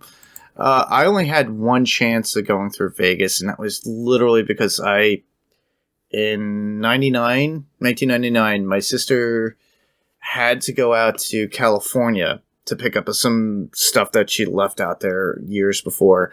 So I flew out there with her. We got a U-Haul, and we drove across country. So we had key locations that we stopped, and Vegas was one of them. I had to drive through Death Valley to get to Vegas in the middle of the night. We finally get there. She wakes up. All the bright lights wake her up. She's like, "No, let me drive. You need to go out and gamble." I was like, "Actually, I'm loving this." I was like, wow, Little Richard is playing here? And I'm looking at all the lights in the big city. We get out, we walked a bit. I wasn't really interested in any of the gambling. I would like to walk through and that would be about it. But she was trying to get me to do slots, do this. And I was like, to me, gambling wasn't my thing. still isn't my thing, honestly. I would, if anything, I'd get like $5, put it in the thing, and if I lose, I lose. If not, if I get my money back, I get my money back. And it's pretty much just to say you did it. Yeah, and that's about it. Yep. I do that when I go to Mohegan Sun, if I'm there, happen to be. And the last time I was at Mohegan was for Terrificon, and me and Rob didn't even gamble at all. We just had, some drinks and food at whatever, and just watched everybody else gamble, and then went to the con, and then came back. I mean, the last time I went to a casino, it wasn't Mohegan Sun. I can't remember which one it was, but it was a casino I'd never been to before. And we were there pretty much just to kill some time, and we went for food. But while we were there, we decided to sign up for their loyalty program because you get like $25 in free slot play if you do it. So we played the $25 in slot play knowing we weren't going to get anything. Yeah. Because you can't cash out that $25 until you spend it. Yes. So it's not like you can go like, oh, I'm going to spend $1 at a slot, and then I'm going to cash out and get $24. Like it doesn't work that way. You have to spend $25 first before you can cash anything out. Even if you're up like $100. Exactly. Like if you play, like if you have $25 in slot play, you play $1 slot and you hit for 100 and you're now up to 124, you still can't cash out until you spend $24 more. Exactly. Which makes total sense. I mean, it's a system that works for casinos because they don't. It prevents people from saying, oh, I'm going to sign up under this email, then I'll sign up under this email. Yeah, so it's free cash in their minds. Yeah, I know. Yeah. So we did that just for the sake of killing time. And then once we were done with our slot play, we left, Yeah. You had your fun, and that's it. That's all you needed. Yeah. And you're out of that slot play within 10 minutes. It's ridiculous. So, all right. Well, I think we covered as much as our favorite points, but I'm sure we'll go into quotes just after this. But we'll move into things, interesting facts or unknown facts about the movie Ocean's 11. So, do you want to start us off with the first one? Sure. I'm just getting to it. So first one on the list, Ocean's 11 nearly starred the Wilson brothers. The then relatively known Casey Affleck and Scott Caan were more held their own against the A-list co-stars as siblings Virgil and Turk. But a real-life pair of brothers were initially tapped to play the crafty mechanics. Director Steven Soderbergh's first choices for those roles were Luke and Owen Wilson, but the pair had to pass due to their commitments to the Royal Tenenbaums. Owen, in particular, is unlikely to have regretted the decision. Alongside regular collaborator Wes Anderson, he picked up an Oscar nomination for Best Original Screenplay for the dysfunctional family dramedy. Yeah, I think Royal Tenenbaums was a much better role. I think so too. For Owen, Yeah. Owen and Luke. Yeah. Next up, Mark Wahlberg turned down a role in the movie. So, Mark Wahlberg's loss turned out to be Matt Damon's gain, as the one-time Calvin Klein model was the first actor to be offered the part of the pickpocket Linus Caldwell. However, another remake of a 60s classic, Planet of the Apes, by Tim Burton, proved to be more tempting.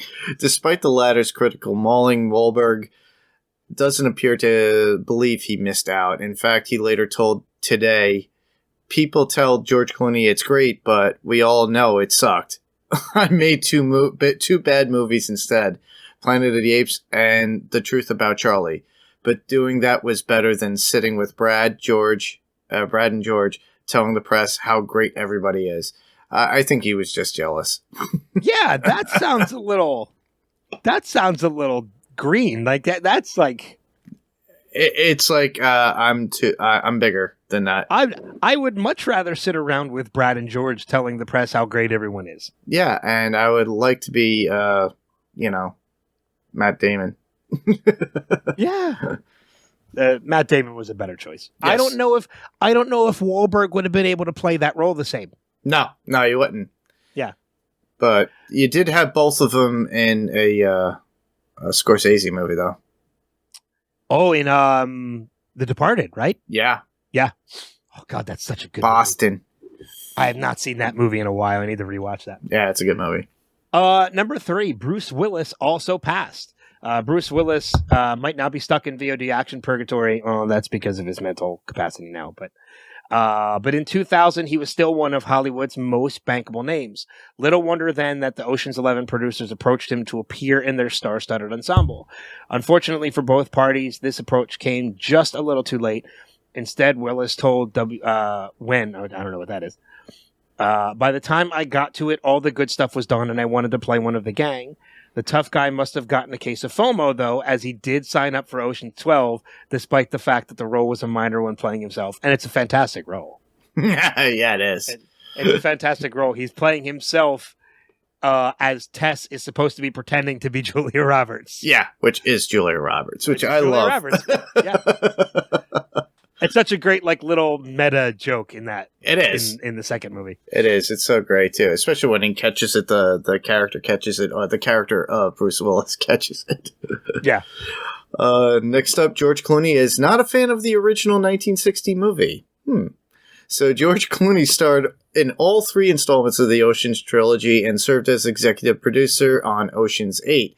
But his commitment to the franchise certainly doesn't stem from a love of the original movie. In the production notes for Ocean's 11 in 2001, Clooney claimed that the 1960 version classic reputation is only built on its star power. Everybody will say, oh, that's one of my favorite films, and I always say, have you ever seen it? The truth is, most people never saw the original Ocean's 11. Which is very true, because I knew a lot of people that stated that they had seen it, but they don't realize in that original movie, they didn't get away with the money. No, they don't. And the only reason I ever went and watched the original was exactly for the reason that he said. I was a fan of the 2001 version with him and Brad Pitt. Yeah. Knew it was based on a remake, and would have never watched the original had I not known it was Sinatra, Dean Martin, and Sammy Davis. Yeah. It's because of those 3 that I was like, oh, I need to watch this movie. Mm-hmm. And so, like he said, it's the star power that it's built on. And I think he's absolutely right. Yeah. My father actually told me the end before I actually saw the Clooney version of Ocean's 11 2001. He actually said it to me, he goes, oh, you and Nikki are watching that? And I'm like, yeah. Hopefully it's not like the original 60s version where they didn't get all the money at the end. Yeah. I'm like, spoiler alert. I was like, okay. Number 5, and I know about this one. This is one of my favorite little tidbits about the movie, because this just plays into Clooney so fucking well. Julia Roberts was wooed with a $20 bill.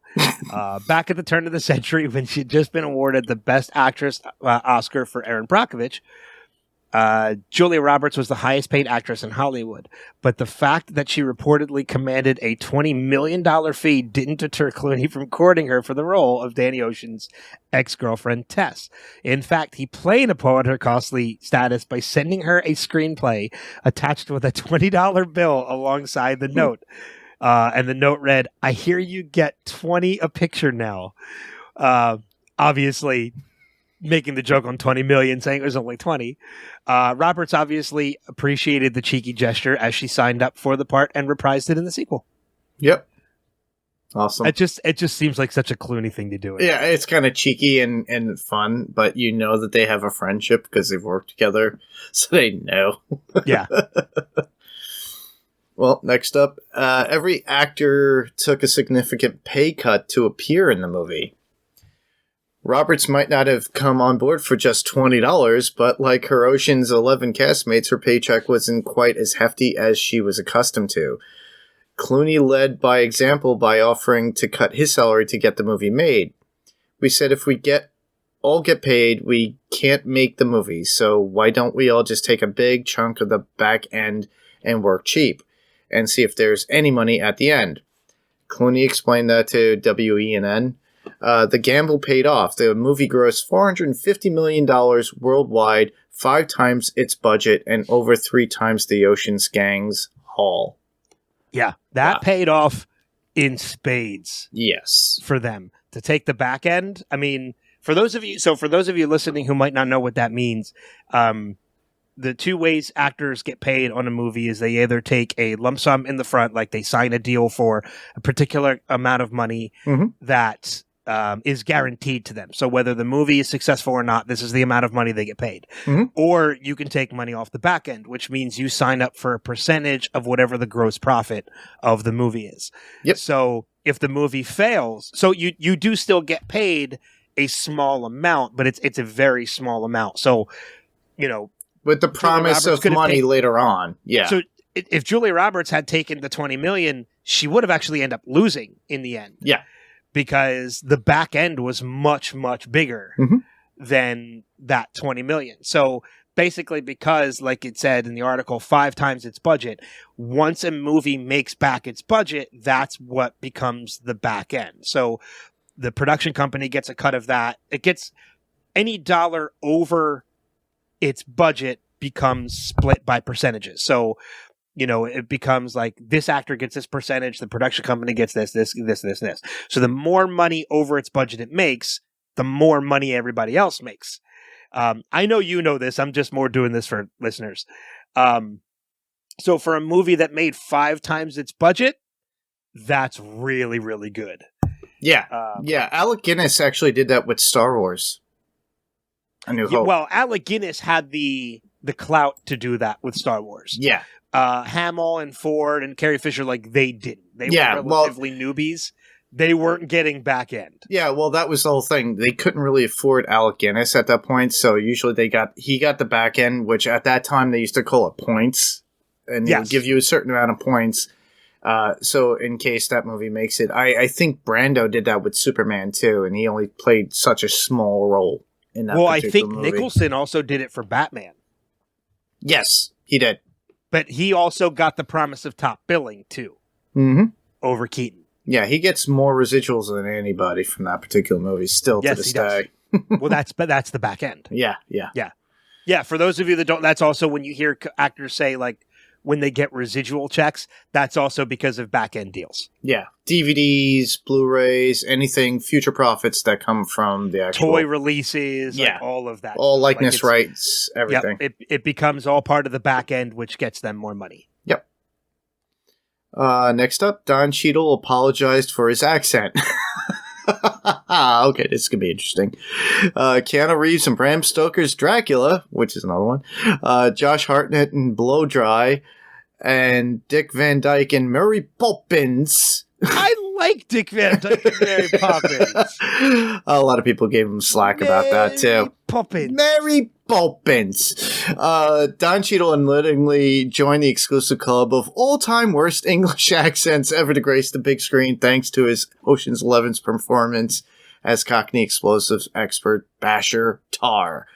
His utter dismantling of the British accent is not just bad, it's disastrous, according to Time magazine said in one of the more favorable reviews. Even worse, it was apparently the Oscar nominee's idea to give the character a London twang.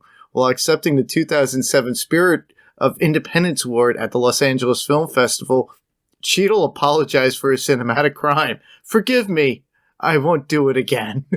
That's what I said earlier. It's not just British, it's Cockney British, which is over the top as it is as an accent, if you think about it. But like I also said, he nailed the lingo. Yeah. The accent just needed a lot. Well, I always think of the Scottish guy in Summer Rental that somebody kept calling him a Swede. If you remember. God, it's been so long. I don't remember that. I'm not a Swede, I'm a Scot. I don't remember that at all. Number 8, Rusty's stacking habit was Brad Pitt's idea. While Cheadle made things more difficult for himself by giving his character a Cockney accent, Brad Pitt did the same by suggesting that career criminal Robert Rusty Ryan should always be snacking.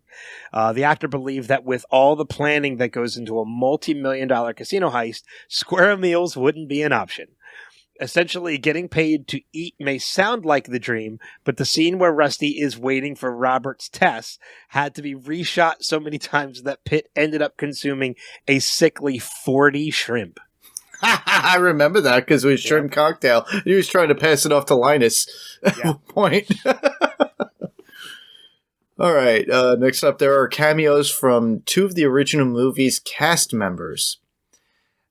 This one of them I know. Sadly, the majority of the original film's main cast members, including the legendary Frank Sinatra, Dean Martin, and Sammy Davis Jr., had passed away by the time that Clooney and company stepped into their shoes in 2001. But eagle-eyed viewers may well have spotted two of its surviving stars in brief cameos, Henry Silva and Angie Dickinson. Guess where they are at? I know where they're at. They're in the boxing area. Who played gang member Roger Cornell and Danny's wife's Beatrice Ocean in the Rat Pack version. Briefly appear during the boxing scene. Filmed at the MGM Grand, it was Silva's final big screen appearance and Dickinson's penultimate. So I knew that ahead of time because they are listed on the IMDb credits as spectators. Oh, I did not know that, and I will have to go and see if I can find them. Yeah, you can. You could easily see them too, which is pretty cool. And there's a lot of trivia about how they were able to get Ocean's 11 2001 done in Vegas. Because they said it cost $450 million. It would normally cost them $450 million to do that particular movie in Vegas because they had to shut things down. Yeah.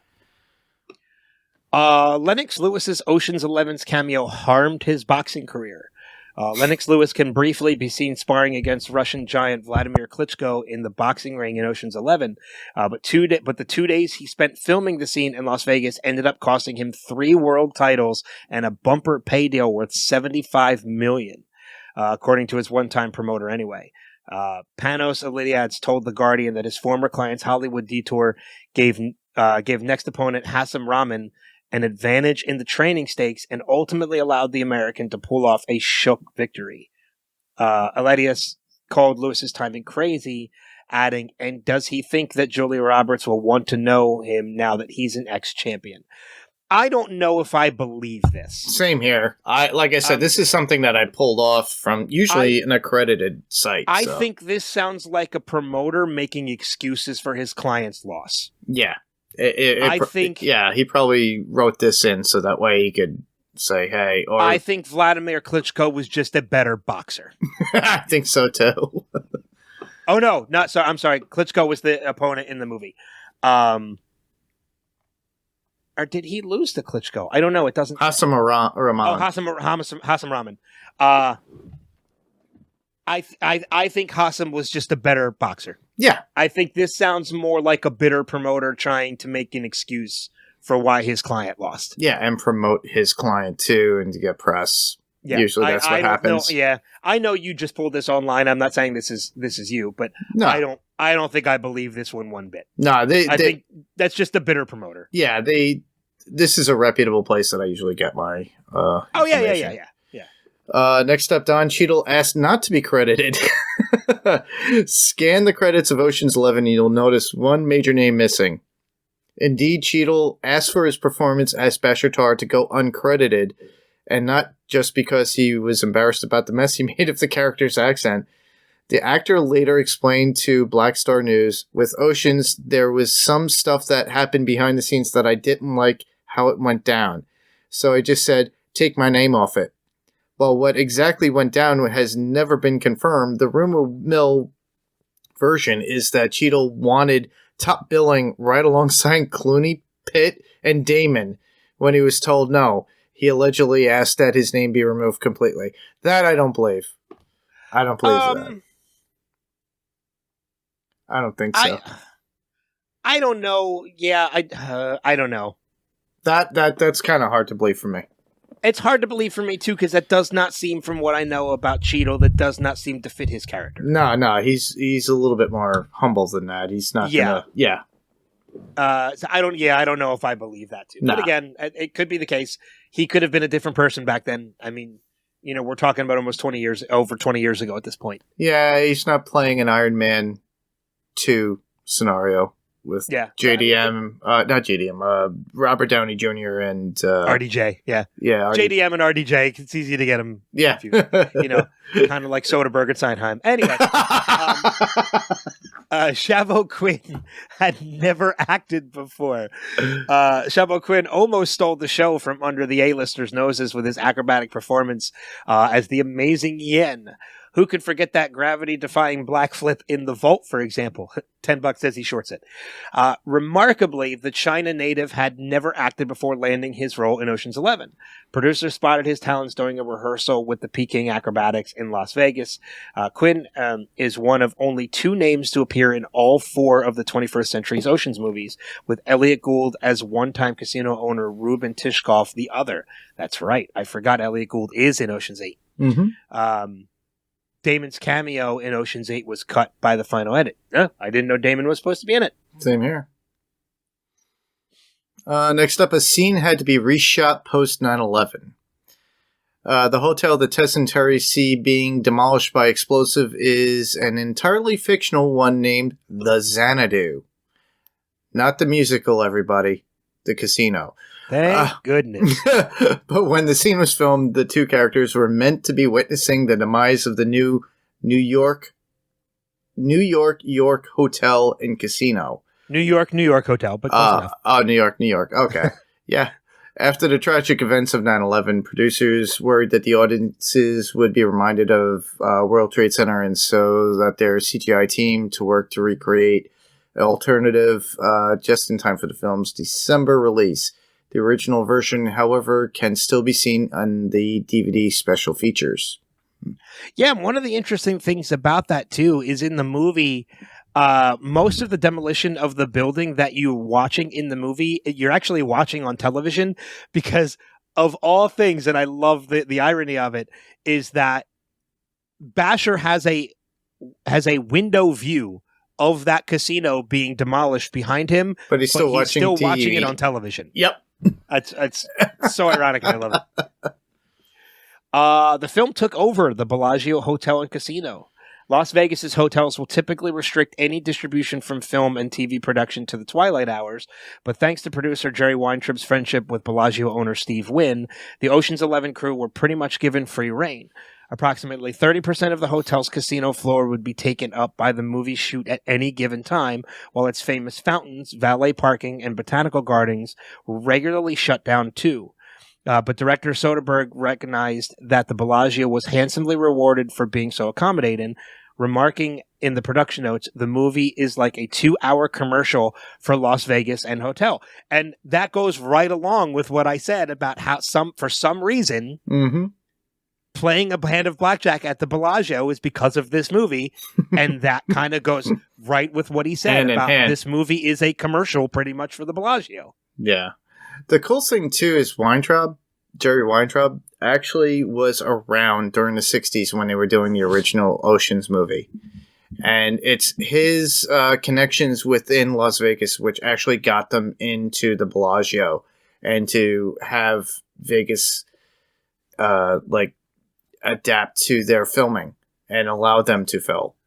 So apparently there was a lot of trust within it, too. Jerry Weintraub is such a force in Hollywood, too. I've read his book.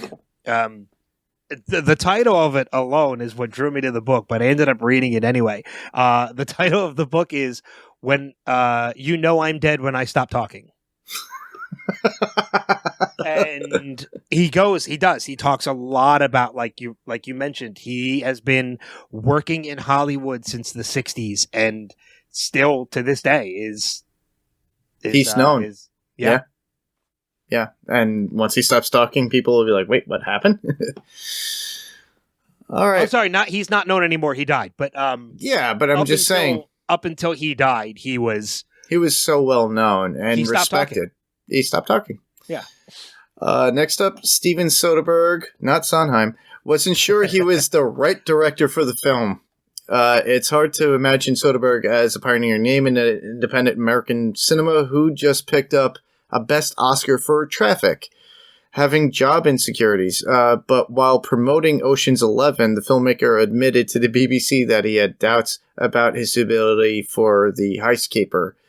To my mind, there is a certain technical standard involved in making a film like this, and I was concerned that I wouldn't measure up, so I made sure that I did a lot of homework.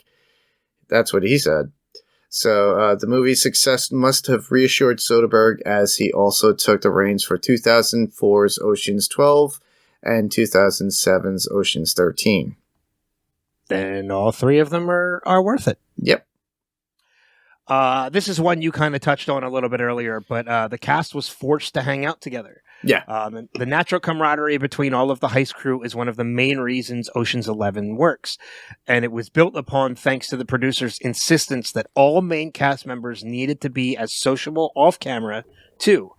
In the film's production notes, Weintraub remarked, "It wasn't hard to do because they all liked each other, and as soon as they started spending time together away from the set, real friendships developed. Indeed, Pitt and Clooney in particular have become renowned for their long-lasting bromance, also appearing together in 2008's Burn After Reading, which, if you have not seen, is an amazing movie. It is. It's really good. It's a Coen Brothers movie, and it is so fucking good. Well, if it's a Coen's movie, obviously you gotta watch it, and it's fun. It is so good. It made my Clooney top 5 on Wilhelm. On Wilhelm. Yep. I almost said Weintraub. Burn After Reading made my Clooney top 5 on Wilhelm, and it has one of the best holy shit did that just happen moments with Brad Pitt, and that's all I will say. All I will say, because otherwise I'm spoiling it. Go watch the movie, everybody. Go watch Burn After Reading. It's so good. All right. Next up, a friend tried to steal Bernie Mac's role. So, with friends like Steve Harvey, who needs enemies? In 2003, in 2003, Bernie Mac revealed to Ebony magazine that the Family Feud host, whom he toured alongside for a hit documentary, The Original Kings of Comedy, had tried to steal his part in Ocean's 11. Apparently, a Harvey representative contacted producers to inform them that their client would be far more suitable for the role of blackjack dealing conman Frank Catton. The Hollywood game that we were in, it's a cold game, Mac said, and the sad thing about it is all of us are doing well, so I don't really see the problem. It doesn't surprise me. Doesn't surprise me either. The movie shared a prop with Austin Powers. Ocean's 11 is surely the only example of Pitt having something in common with bucktooth horn dog Austin Powers.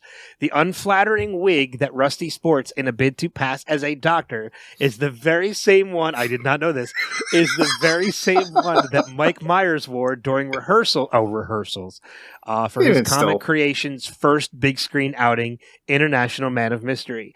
Pitt reportedly compared the hairpiece, which he compliments with a pair of spectacles that also wouldn't look out of place on the groovy secret agent, to a beaver when first presented with it by the makeup team.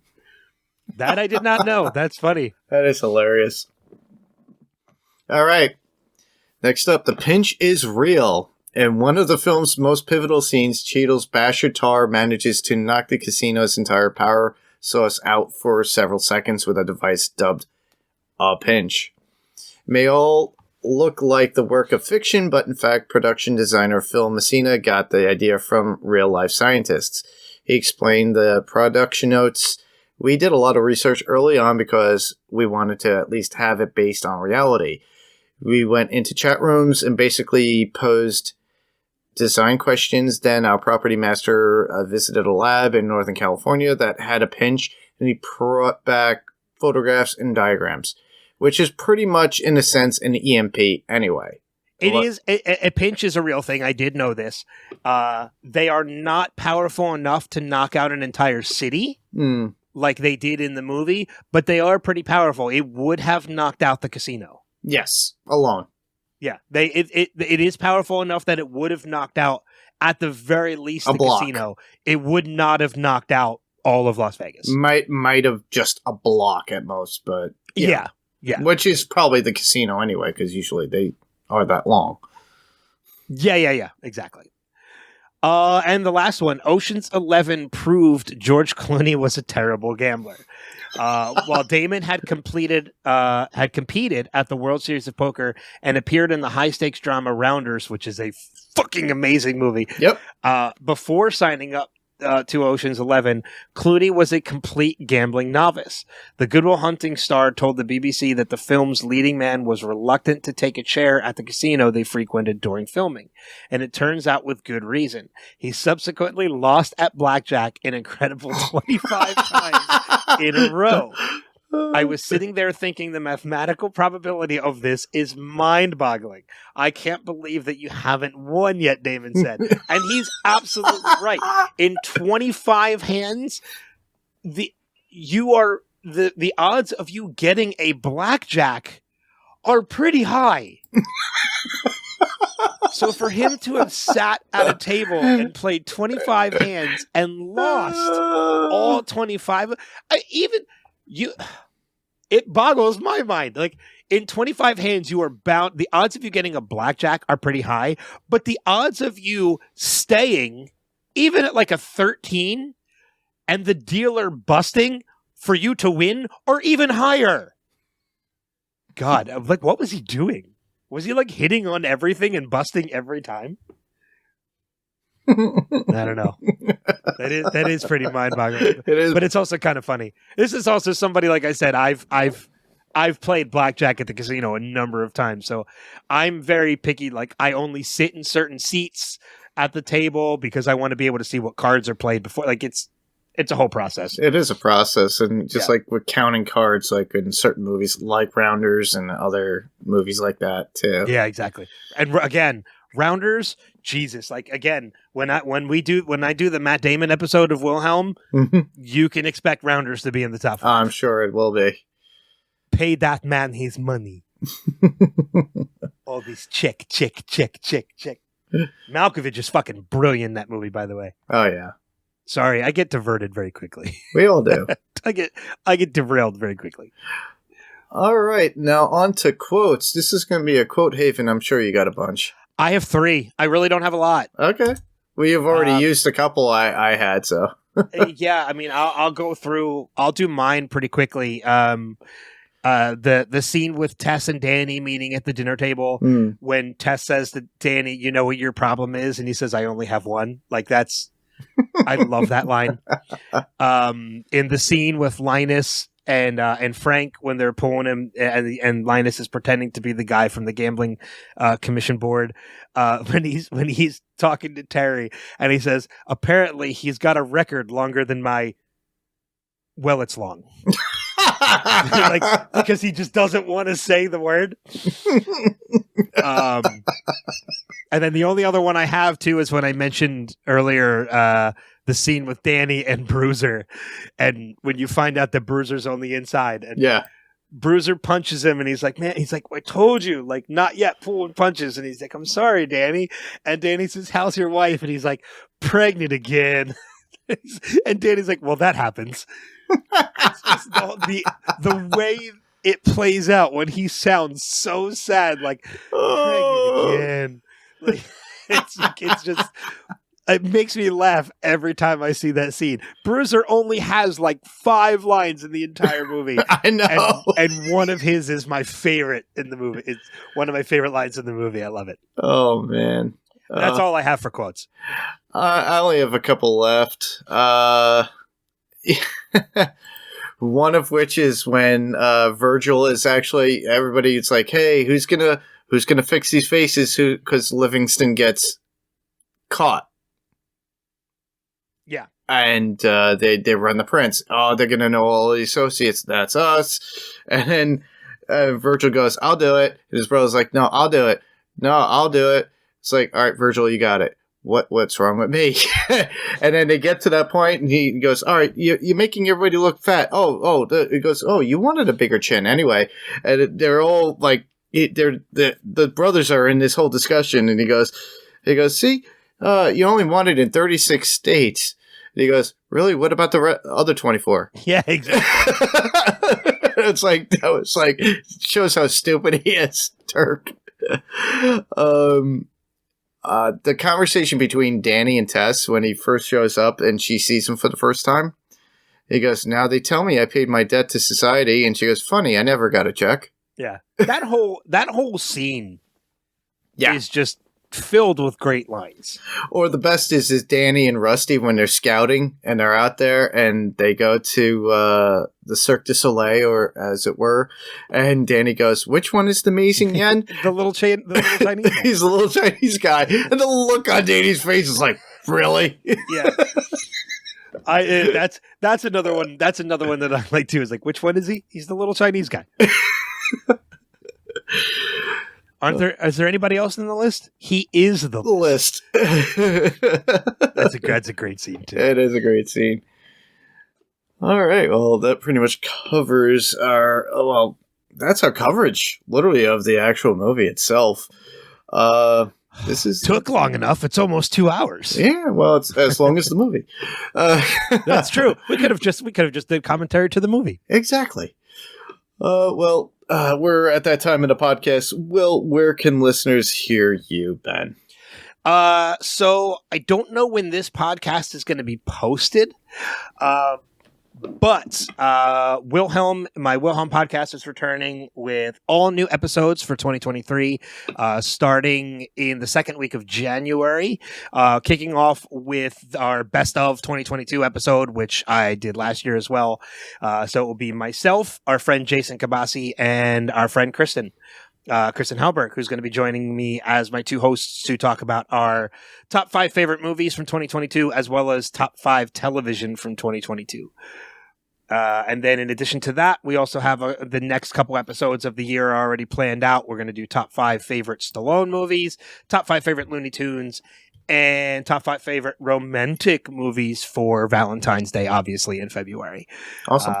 Other episodes are being planned out already for the rest of the year, and I'm working on some pretty good guests to potentially kick off the season of the Spotlight series of Wilhelm, including, I'm basically just going to go to Smodcastle and stalk Kevin at this point. Well, literally every weekend he's there. You could go New Year's Eve. Well, I already have plans on New Year's Eve because I thought about that. I'm like, maybe I just go to New Year's because I know he'll recognize me. I just can't fucking get a hold of him. I know. Because he's so damn busy. But so I'm like, you know what? I live within an hour and a half of Smodcastle. I'm just going to go to Smodcastle one weekend for one of their events and just stalk the shit out of him. That's all you have to do. Until you, give me your fucking number. No, go to Smod Cinemas. That's what I meant. The Smod Cinemas, because Kevin has been hosting at least once every week, and it's usually during the week, which I can't because I keep getting emails. Hey, we're doing this event. Sorry, I live almost 2.5 hours away. Forward them to me. I will go. I'm sure you will. But I'm basically just gonna say the hell with it, and I'm just gonna go stalk him at Smod Cinema. I want to see it anyway. But yeah, so I'm working on Kevin. But in addition to Kevin, I'm already in talks with John Kasser, who does the voice of the Crypt Keeper in Tales from the Crypt. Yep. As well as a number of other things. And I've already started talks with their publicist. You're getting firsthand knowledge of this. I haven't announced this anywhere yet. Okay. I am in talks to potentially kick off this season in 2023. Now, it's not a guarantee. None of my episodes are until I'm actually talking to them. Mm-hmm. But I am talking to his publicist about having him be my first guest in 2023, Walton Goggins, who you would know from Justified and Fat Man with Mel Gibson and so many things. Like, he's such an amazing character actor. And I would love to talk to him. And he's going to be in the new Fallout series on Amazon. Awesome. So we'll hopefully, if he agrees to do it, we'll get to dive into that a little bit. But anyway, the podcast itself, all the new episodes, the Spotlight series, the Patreon, which is launching, everything that's coming. Easiest way to find it all is wilhelmpodcast.com or on Instagram and Facebook at Wilhelm Podcast. That's easiest way to find everything. Just go, listen, subscribe, and that's about it. Awesome. And as all your listeners know, you could find me on Panels to Pixels podcast. Coming up, or if it's not out already, most likely we're finishing up Umbrella Academy, and we're moving into our season 1 overall review of Peacemaker before the new season comes out next year. God, I love that show. So we're gonna do a whole little round table. Hey, Mark. Yeah. Do you want to taste it? Do you really want to taste it? So check that out on Panels to Pixels. All you have to do is go to panelstopixels.com and you can find the feeds for that, and also how to get in touch with us there. As far as feedback goes for here, for Adrenaline Cinema Podcast, all you have to do is go to our Facebook page. Just go to facebook.com/AdrenalineCinemaPodcast. There you'll find images when I do post them. And then just leave the feedback down in the comment below. Or you could just email us directly at AdrenalineCinemaPodcast@gmail.com. You could send a regular texted email and give us your thoughts, or you could just record yourself and send that to us as an attachment, and we'll play them on the podcast and then have your voice be heard. Plus, best way to actually help us out is to give us a review on any of your podcast player of choice. Apple Podcasts, Google Podcasts, whatever podcast player of choice. Do the thing. Review the podcast. That's Just it. Do it. Do it. Or you can just go to youtube.com, like some people, and just, check it out that way as well. And just give a thumbs up, subscribe, and smash that like button. Oh, God. Don't ever do that again. But other than that, that's about it. And look forward to Ben and I, and possibly my friend Rob, doing Oceans 12 and 13. Yeah, that'd be fun. Yeah, make it the three of us and have a good time with Oceans 12 and 13. So until next time, we'll talk to you guys later. See ya. Bye-bye.